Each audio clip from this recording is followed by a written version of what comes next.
right, so let's get into the last part of the show. Okay. Let's do the self-love day. I'm supposed to draw the cards. Okay, we're gonna let Lauren do it this time.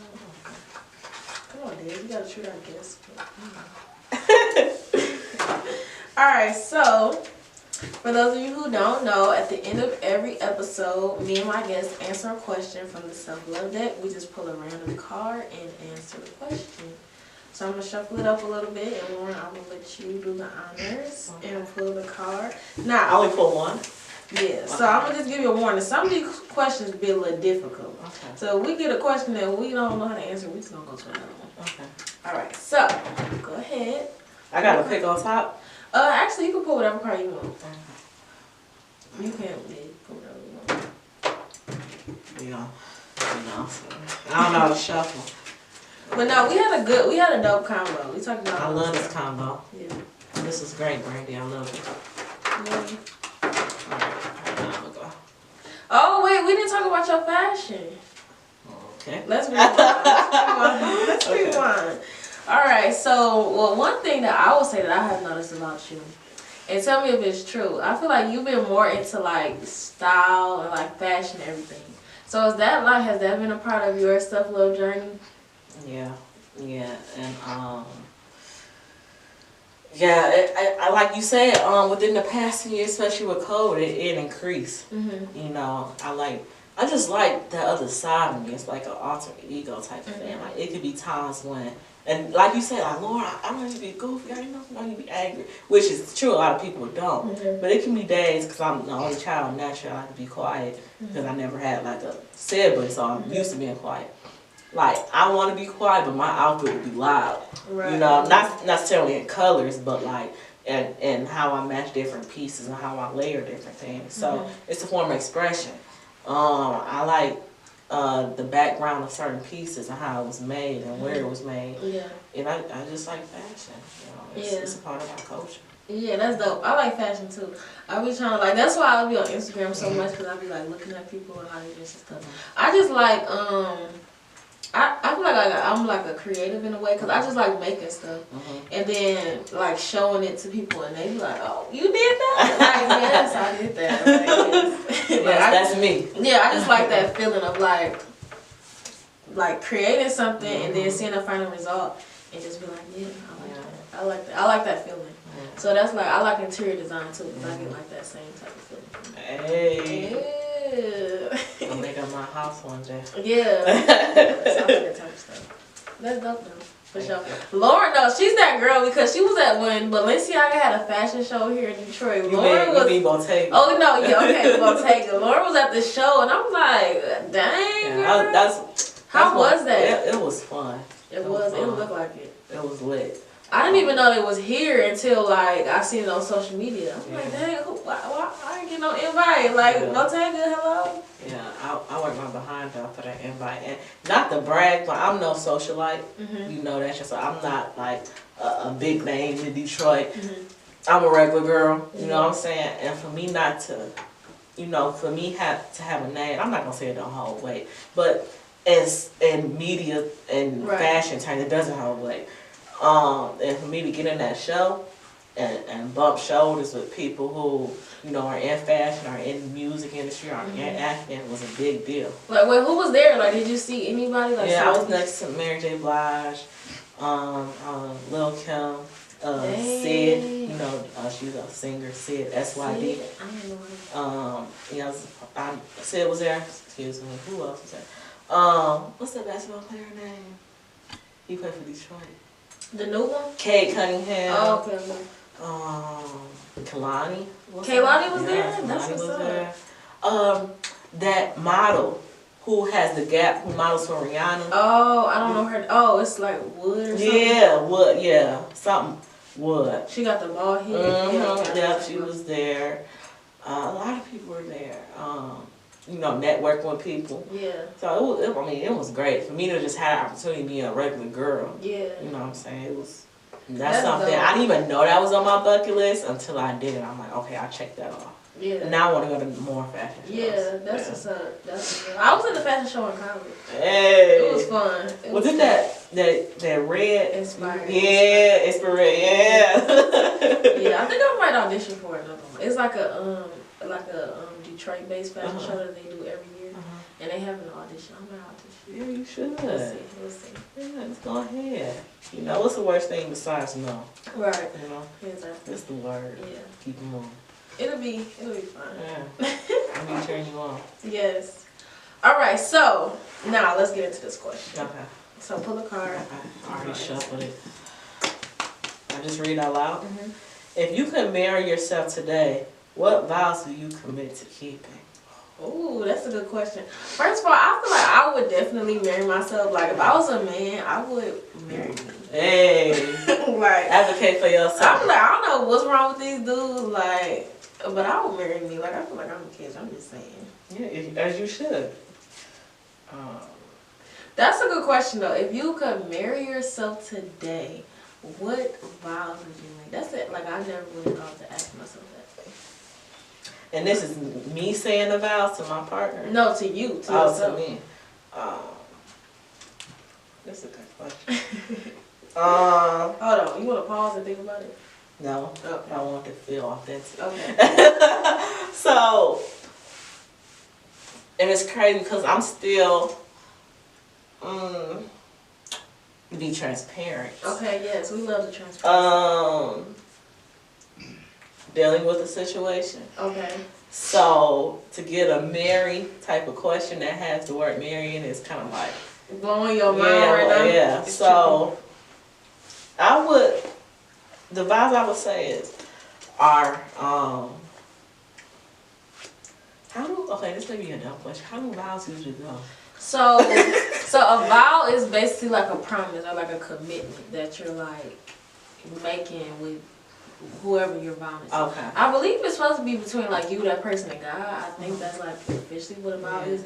But it's basically like a promise. So You mean like married, when people say, I promise till death do us part, that's a yeah, vow? like so it's like vows that you can repeat. Like if you don't have vows made, then they'll say like, I, Lauren, take you, blah blah blah, to be my lawfully wedded husband. I mean my lawfully wedded husband. I promise to whatever through sickness and health. Okay, that type of so stuff. okay. So it's like the promise that you're making with that person. In this case, with yourself. And I'm assuming they're saying like in relation to self-love. Right. Number one, I promise to stay true to myself. And I feel like it's gonna get, and I mean, like, to be honest, I feel like it's gonna get harder as I get older. Okay. You know, like, parents getting older. Sickness is inevitable. Our challenges, our hurdles is inevitable. That's why you gotta be forever grateful. Because these people, they was here today, gone. They was here today, they're gonna be gone tomorrow. That's just the reality of it. I'm gonna face challenges. I mean, I'm healthy right now, but maybe next couple months or years, something may happen. And now, I'm not here trying to like dwell on bad luck. That's just life. Just being realistic. Yeah, I'm just being realistic, and that's just life. So, when I say staying true to myself, meaning like, whatever I go through or whatever I experience, keeping God in my spirituality and my faith in being a good person first. And at the end of the day, this fashion stuff don't matter. At the end of the day, this job stuff don't matter. At the end of the day, money don't matter. Like, what's gonna matter? And I believe in God, y'all, if y'all ain't noticed that. But like, at the end of the day, like when I, go to the other side, I'll be dictated on how I treated people. Like people who still hear me, like, she treated me good. And that's gonna keep my spirit alive. Yeah. That's gonna keep my name alive. And I feel like that's the bigger thing. Like, my thing is when I leave this earth, or just, not when I leave this earth and then daily, I want to leave an impact on people's lives. Like, dang, that girl, I can't remember her name, but I remember how she smiled at me. I can't even remember what she looked like, but I know what she did for me. People remember when you treat them good. Who don't want to be treated good? I feel like that's the number, that's the number one thing with this whole life thing and being, a good person and feeling good about yourself. When you make others feel good, you feel good. Yeah, that's I haven't met one person that said when they did something for somebody else, thoughtfully or whatever, they didn't feel good about it. Yeah. You only feel not good about it if you know you weren't supposed to do it. But that's a different story. Yeah. But like, or if you feel like you're being used. Exactly. Them two things. But like, when it's genuine, you're like, oh man, I gotta do that again. Yeah, it's like. You know what I'm saying? And I feel like that's one of the things that's like, besides like you buy, like say for instance you buying food or toys for kids or for people, but the act of doing good is like free. It's selfless. You know what I'm saying? So that costs nothing. That I can walk, I can talk. That doesn't affect me in any kind of way. And me being able to do that and impact somebody's life or move in the long run, I mean, I'm winning at the end of the day. Yeah, I think Maya Angelou, she said people don't always remember like what you said for them or what you said to them, something like that. Yeah, but they remember I think, how you made them feel. Yeah. That was the last line. Yeah, I know that was the last line. I don't know what came Right. Then there was a comma. Then that last line. Okay, so you vowed to stay committed to God and to treat people right. Yeah, and that's being true to myself. Yeah. Okay, that's dope. I feel like I would say something similar. I feel like I vowed to myself to always make the best effort to treat people right, and to be like a good person, like you said. I feel like that's definitely a big thing for me. And then I feel like I also vowed to myself to always be open to like self-criticism. Now, when I say self-criticism, I mean like always being open to people saying, if somebody said like, if you didn't handle that the right way or you could have did this differently. So always be open to that and to give it a chance. Now I'm not saying that everything people say I'm always gonna be like, okay, yeah, you're right. No, that's not the case. Some people don't be having good intentions. Yeah. But I feel like I vow, and I try to do this now, to always like hear people out in relation to like what they say to me, and to even challenge myself to be like, did you handle that in the best way possible? Yeah. So I feel like I vow to do that, and then I feel like what else do I vow to? I vow to always to try to be thankful, like we talked about earlier, for everything, like even little things. Yeah, even the little things. And I try to do that now too, just being thankful for everything, like my health, my family, friends, same mind, like physical ability, the experiences that I had. Like I got to go to college, I got to travel, I have good parents, I went to good schools. I wasn't abused as a child. Everything hasn't gone the way, in a perfect world that I would have, drawn it out to go. But overall, like I have a good life, you know what I'm saying? And I want to always be grateful for that. And just, always be grateful for that, for what I have. So I feel like those are the things that I vow to myself, to try my best to be a good person, to be open to, criticism. And what was the last one I said? I always forget the last one. I said something. Y'all just rewinded a couple seconds. Y'all no, but you were saying like basically like. Oh, being grateful. Yeah, because your life it wasn't drawn out to how you would have drawn it, but you were grateful overall. Yeah. Yeah. Yeah. So those are the things that I vow to. And the last thing I want to vow to is enjoying life, like you talked about, like not being so caught up in money and letting money be like the thing that is just like the ultimate in life. Like I don't ever want to be that type of person. Yeah. Even though I feel like money is, I look at money like it's like air. Like you really need it. You know what I'm saying? Like you need money because everything has a cost. But I don't feel like it should be the end all be all or like a motivator. You know what I'm saying? Like I feel like life and experiences and people should be valued over money. Exactly. Yeah, that's true. That's true because like say for instance you get that gold salary or that gold stipend or whatever. When you get that, then you gonna sit down and be like, what's next? You gonna never feel content. Yeah. You always gonna be chasing the bigger bag. And it's like basically what this whole conversation was about. Being content. Having self-love for yourself, knowing like, okay, Lord, I reached 80,000. That's not my rate, I don't even know that. But I just throwing numbers out there. I done reached 80,000. All right, I'm set right now. I can get my parole. Like chill out. Like you ain't gotta be so caught up in the next thing. Cause then when you chasing a bigger bag, you never gonna sit down and be thankful for the bag you just got 6 months ago. Right. And when you think about it, we get money to do what with it? Spend it. But spend it on what? things in life, right? You quizzing me. No, but it's like we get money to, we spend it, we get money to spend it on events, to spend it on experiences, Spend it on clothes, spend it on clothes or spend it. Accessories. Yeah, like you getting money, but the ultimate thing that you want the money for is to enjoy your life. Exactly. So it's like, don't get caught up in the money, because the money is just a tool to do what you really want to do, which is, you know, to eat right, to enjoy, go travel, or spend time, you know, have an extravagant birthday party. That's the ultimate thing that you want to do. The money is just a way to do that. Exactly. But ultimately, you really want to enjoy your life. Yeah. So just enjoy your life. Exactly. You know, you doing that period by living. Yeah. Like you said that. Yeah. Like sometimes we put a tag on it. Yeah. Put a tag on it. Yeah, because sometimes I'll be thinking like, I'm going to work, and I'll be like, what am I going to work for? Like, I really ain't got no bills like that. Like, you know, I stay at home with my parents, you know. But eventually, you know, I stay at home because I want to. Yeah. First of all, let's not get it confused, okay? It's not like right. It's not like I'm broke or nothing like that. But it's by choice, because I just feel like it's not the time for that yet.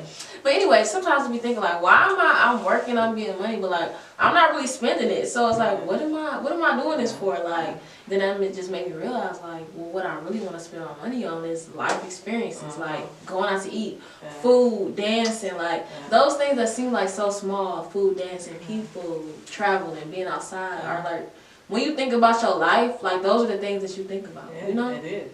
No, that's real. Yeah. I like that. That's food for thought. That's just something that I think about.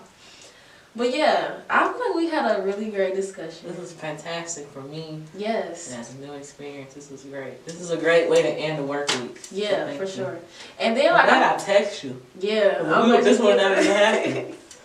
Look, y'all, she would not even have me. No, we was planning it for sure. But no, I want you to come back, like as you continue on your self-love journey, and we can hear more about your progress that you made, and you know, just how you've been navigating your self-love journey. I feel like that would be dope too. You know, a follow-up on Lauren Allen. Yeah. Oh, she didn't put the whole government. I ain't put her whole. I ain't put my.